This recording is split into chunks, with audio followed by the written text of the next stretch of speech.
आज का डिक्टेशन राजस्थान पत्रिका संपादकीय से है। नौकरशाह राजनीतिक हथियार बनने से बचे। Highest start.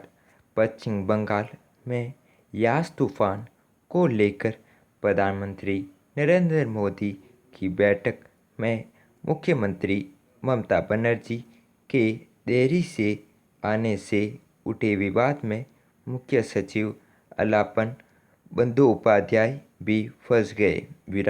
वे भी प्रधानमंत्री की बैठक में देरी से पहुंचे थे।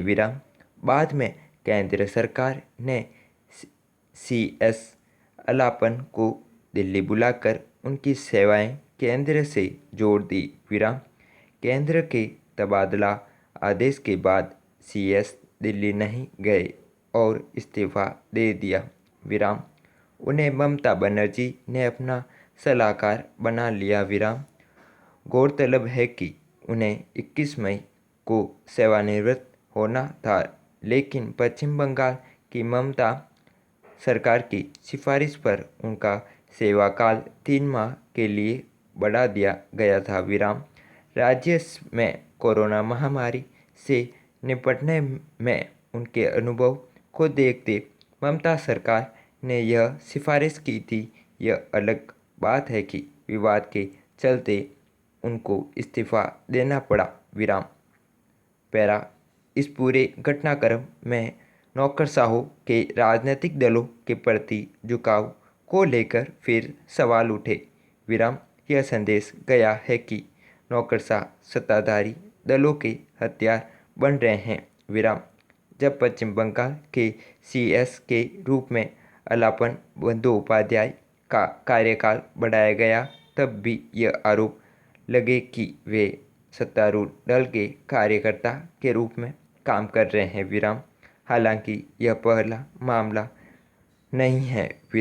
इससे पहले भी कई राज्यों में ऐसी घटनाएं सामने आ चुकी है।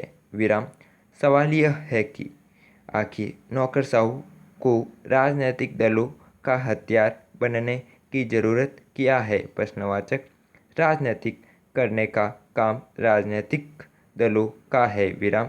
ऐसी क्या मजबूरी है कि नौकरशाह राजनीतिक दलों का हथियार साथ दे रहे हैं। क्या महत्वाकांक्षाओं के चलते नौकरशाह राजनीतिक दलों के प्रति निष्ठावान बन जाते हैं। सवाल यह है कि क्या नौकरशाहों को राजनीतिक दलों का टूल बनने की बजाय निष्पक्ष जनसेवक की भूमिका में नहीं रहना चाहिए। पैरा नौकरशाह पर जनसेवक के रूप में भूमिका निभाने की जिम्मेदारी होती है।